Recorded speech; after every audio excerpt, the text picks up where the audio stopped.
네, 이제 81문인데요. 오늘 누가 주회상에 참여할 수 있습니까? 인데 오늘은 두 장밖에 안 돼서 금방 끝날 것 같은데 우리 먼저 복습하기부터 볼게요. 중간부터 보겠습니다. 1페이지 중간 보면은 지난주에 우리가 주의 만찬과 로마 교회의 미사는 어떻게 다릅니까? 라는 이제 질문을 살펴봤는데 먼저 이것을 다루기 위해서 주의 만찬은 무엇인지 먼저 이야기를 하고 있습니다. 이제 성찬은 두 가지를 확증한다고 우리가 배웠었는데요. 먼저 답부터 말씀드리면 성찬은 먼저 죄사함을 확증하고 두 번째로 예수님과의 연합을 우리에게 확증해주죠. 죄사함과 예수님과의 연합을 우리에게 알려주는데 우리 한번 첫 번째 보겠습니다. 주의 만찬은 첫째, 예수 그리스도께서 친히 십자가 위에서 단번에 이루신 유일의 제사에 의해 우리의 모든 죄가 사해졌음을 확증합니다. 다시 한번 읽어드릴게요. 예수 그리스도께서 친히 십자가 위에서 단번에 이루신 유일의 제사에 의해 우리의 모든 죄가 완전히 사해졌음을 확증합니다. 예수님께서 십자가에 단번에 달리심으로 자신을 단번에 들이심으로 우리의 모든 죄가 완전히 사해졌다는 것을 우리가 성찬에 참여함을 통해서 확신할 수 있죠. 성찬에서 그 떡이 떼어지고 잔이 분배되는 것을 보면서 그리스도께서 우리를 위해서 몸이 찢기시고 피를 흘리셨다는 것, 그리함으로 우리가 죄 사함 받았다는 것을 우리가 확신할 수 있습니다. 그리고 두 번째로 우리가 그리스도와 연합되었음을 우리가 확신할 수 있는데 성령에 의해서 우리는 그리스도에게 연합되었으며 성령에 의해 우리는 그리스도에게 연합되었으며 그의 참된 몸은 지금 어디에 계시죠? 몸은 하늘에 있고 그의 참된 몸은 지금 하늘에 있고 하나님 우편에서 우리의 경배를 받으심을 확증합니다. 둘째, 성령에 의해 우리는 그리스도에게 연합되었으며 그의 참된 몸은 지금 하늘에 있고 하나님 우편에서 우리의 경배를 받으심을 확증합니다.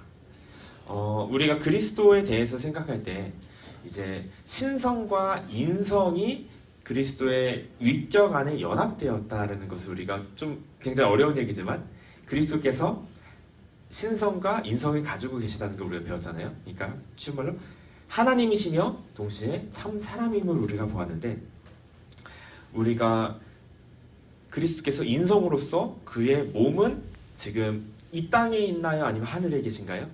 하늘에 있죠.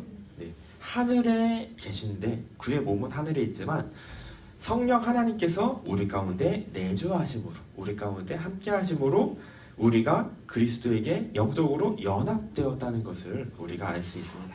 그래서 성령에 의해서 연합되었고 그의 참된 몸은 지금 하늘에 있지만 우리가 성령에 의해서 연합되었다는 것을 우리가 성찬에 참여함을 통해서 다시 한번 확증할 수 있습니다.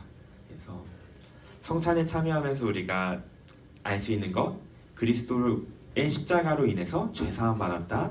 그리고 우리가 그리스도와 연합되어 있다. 우리가 두 가지를 확신할 수 있는데 그런데 미사는 이제 그것들을 완전히 왜곡하는 것을 우리가 보았죠. 제가 읽어드릴게요. 첫째, 그리스도가 산자들이나 죽은 자들을 위해서 사제들에 의해 지금도 매일 드려지지 않으면 그리스도의 고난에 의해서는 그들이 죄사함을 받지 못한다고 가르칩니다. 네, 잘못된 가르침이죠. 미사는 계속 이 미사를 드림으로 이 성찬이 사제들에 의해 시행됨으로 미사가 시행됨으로 매일매일 그리스도가 찢겨지고 피를 흘려야 그 제사가 이루어져야 너희의 죄가 사함 받는다라고 가르치는 건데 즉 제가 녹색으로 써놨듯이 미사는 제사가 계속 필요하다라고 이야기하는데 그것은 그리스도의 십자가를 부인하는 거죠. 네, 그리스도의 단번에 이루신 십자가를 부인하는 거고 두 번째로 미사는 그리스도 그 떡과 포도주가 그리스도의 몸으로 이제 바뀐다고 가르치기 때문에 그래서 그 떡과 포도주를 경배해야 된다고 가르치기 때문에 그리스도의 몸이라고 그 떡과 포도주를 우상화하는 역할을 하죠. 그래서 우상화하고 그것을 우상숭배하는 것을 잘못을 저지릅니다. 한 장 넘겨서요. 그래서 결국 미사라는 것이 성찬과 어떻게 다른지 이제 요약을 하면은, 미사는 겉으로 봤을 때는 비슷해 보이지만 근본적으로 예수 그리스도의 단번의 제사와 고난을 부인하는 것이며 저주받을 우상 숭배라는 거예요. 예수님께서 단번에 십자가에서 그 몸을 들이심으로 단번에 우리의 죄를 사하여 주셨는데, 그것을 부인하고 매일매일 미사라는 것을 통해서 우리의 죄가 사함 받아야 된다는 그리스도의 십자가를 결과적으로 부정하는 것을 저지르고요.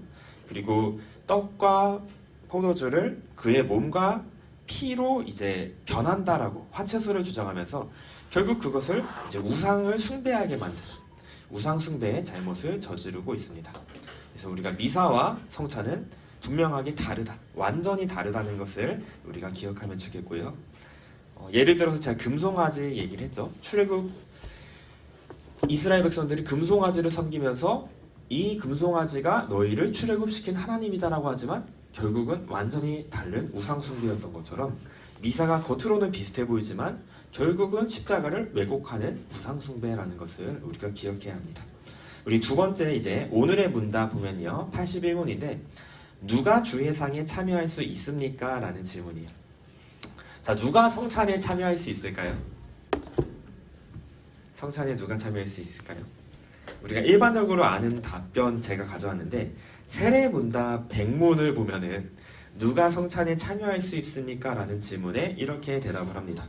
입교한 자와 세례받은 자입니다. 네, 입교한 자와 세례받은 자입니다. 그래서 누가 성찬에 참여할 수 있느냐라는 질문에 입교한 자와 세례받은 자가 성찬에 참여할 수 있다라고 하는데, 세례를 받았다는 것은 무엇을 의미할까요?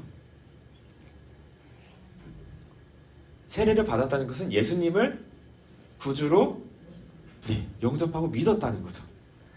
예수님을 믿는 사람이 세례를 받잖아요. 그래서 예수 그리스도를 자신의 구주로 믿는 자가 성찬에 참여할 수 있다라는 거예요. 그래서 그것도 이제 성찬은 또 우리 교회에서 이루어지니까 당연히 세례를 받음으로 그 믿음을 공동체 가운데서 고백한 사람, 공식적으로 고백한 사람이 이제 성찬에 참여할 수 있는데, 그렇다면은 예수 그리스도를 자신의 구주로 믿는 사람은 어떤 사람인가? 이제 이 답이 이제 누가 주의 성찬에 참여할 수 있습니까가 결국은 예수 그리스도를 자신의 구주로 믿는 자가 어떤 사람인가라는 것을 보여주더라고요.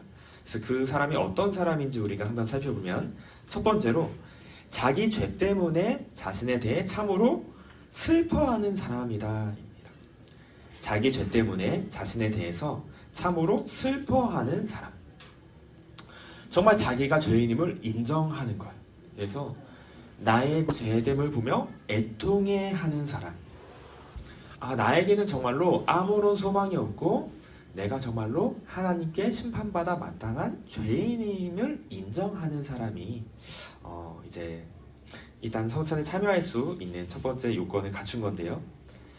자신의 죄에 대해서 슬퍼하는 사람에서 끝나면 또 안 되죠. 여기서 끝날 뿐만 아니라 나의 죄에 대해서 슬퍼하지만 두 번째로 어떤 사람인가요? 두 번째로, 그러나 그리스도의 고난과 죽음에 의해 자기의 무엇이 사해지고 자기의 죄가 사해지고 남아있는 연약성도 가려졌음을 믿는 사람. 그러나 그리스도의 고난과 죽음에 의해 자기의 죄가 사해지고 남아있는 연약성도 가려졌음을 믿는 사람. 성찬에 참여할 수 있는 사람은 한마디로 예수님을 믿는 사람인데, 내가 죄인임을 인정하고 고백하며 슬퍼할 뿐만 아니라 그리스도의 고난과 죽음에 의해서, 그리스도의 십자가에 의해서 나의 죄가 사해지고 그뿐 아니라 남아있는 연약성도 가려졌음을 믿는 사람이 성찬에 참여할 수 있습니다. 되게 저는 이게 감사한 것 같아요. 남아있는 연약성도 가려졌음을 믿는 사람. 예수님을 우리가 믿는다고 할 때, 우리가 예수님을 영접하고 믿었을 때, 나의 죄가 이제 사해졌구나라고 하면서 근데 그때부터 이제 지금부터 조심하고 지금부터 이제 짓는 죄에 대해서는 네 책임이야라고 하는 게 아니라 정말로 우리의 연약함을 정말 주님께서 가리어 주셨다는 것.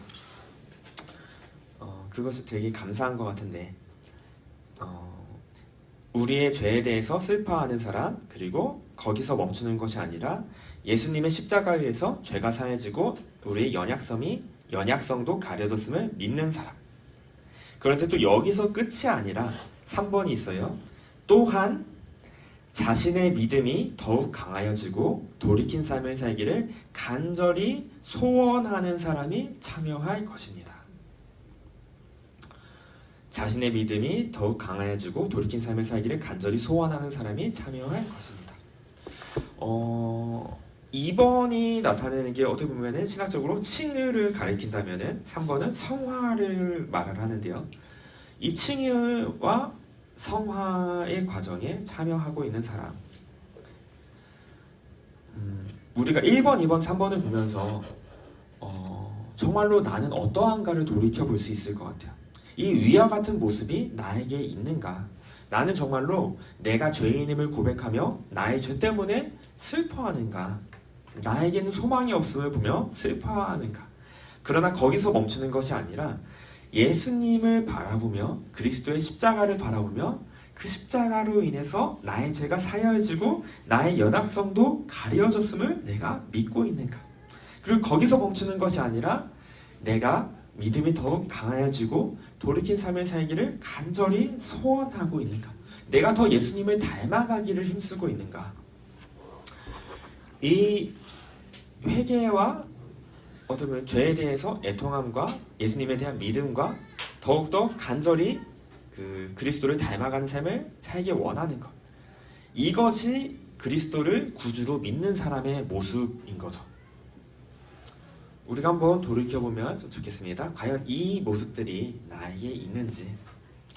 정말로 예수님을 자신의 구주로 믿는 사람은 이런 모습들을 나타내고 예수 그리스도를 자신의 구주로 믿는 자로서 이제 세례 받은 사람이 이제 성찬에 참여할 수 있음을 우리가 기억하면 좋겠습니다. 네, 우리 또 이어서요. 세례문답 101문을 제가 가져왔어요. 누가 성찬에 참여할 수 없습니까? 라는 질문이 있는데 답은 첫 번째로 죄를 짓고 회개하지 않는 자, 두 번째로 교회에서 성찬을 금한 자가 참여할 수 없다라고 하는데 한마디로 예수님을 구주로 믿지 않는 사람이죠. 예수님을 믿지 않는 자. 그리고 어떻게 보면 이번 교회에서 성찬을 금한 자는 어떻게 보면 죄가 있어서 교회에서 이제 치리를 받은 자, 그 치리가 이제 해결되지 않은 사람이 이제 참여할 수 없습니다. 그래서 하이델베르크 요리문답은 이제 파란색 글씨로 이렇게 덧붙이죠. 제가 한번 읽어드릴게요. 그러나 외식하거나 회개하지 않는 사람이 참여하는 것은 자기가 받을 심판을 먹고 마시는 것입니다. 빈칸은 심판입니다. 그러나 외식하거나 회개하지 않는 사람이 참여하는 것은 자기가 받을 심판을 먹고 마시는 것입니다. 누가 주의 상에 참여할 수 있습니까? 라는 질문에 대해서 우리가 살펴봤는데 정말로 예수님을 구주로 믿는 사람, 나의 죄 때문에 자신에 대해서 참으로 슬퍼하는 사람, 그러나 예수님의 십자가를 믿음으로 나의 죄가 사해졌음을 믿는 사람, 그리고 거기서 그치는 것이 아니라 내가 더욱더 그리스도를 닮아가는 정말 돌이킨 삶을 살기를 간절히 소원하는 사람이 성찬에 참여할 수 있고, 그러나 외식하거나 겉으로는 되게 경건한 것처럼 보이는데 되게 잘 믿는 것처럼 보이는데 우리 주님은 다 아시잖아요. 외식하거나 끝까지 회개하지 않는 사람은 참여할 수 없다. 그들이 참여하는 것은 도리어 자기가 받은 심판을 먹고 마시는 것이다라는 강력한 경고를 하이델베르크 요리문답이 하고 있습니다. 네, 고린도전서 11장 28절 29절 말씀 같이 한번 읽어보겠습니다. 시작. 사람이 자기를 살피고 그 후에야 이 떡을 먹고 이 잔을 마실지니 주의 몸을 분별하지 못하고 먹고 마시는 자는 자기의 죄를 먹고 마시는 것이니라. 네, 우리가 오늘 요리문답을 기억하면서 이제 성찬이 진짜 얼마 안 남았는데 우리는 무엇을 믿고 있는지, 내가 정말로 믿고 있는 바는 무엇인지, 나는 정말로 예수 그리스도를 구주로 믿는 자인지를 다시 한번 생각해 보면서 내가 성찬의 임함에 있어서 혹시라도 회개할 잘못들은 무엇인지 우리가 돌아보며 또 회개하며 나아가면 좋겠습니다. 우리 잠깐 시간 드릴게요. 한 2분 정도 시간 드릴 테니까 오늘 제가 일부러 종이를 2장으로 줄이려고 칸을 좀 작게 만들었는데 한번 잠깐 오늘 배운 내용들 간단하게 한번 정리해 보시고 우리 같이 기도하도록 하겠습니다.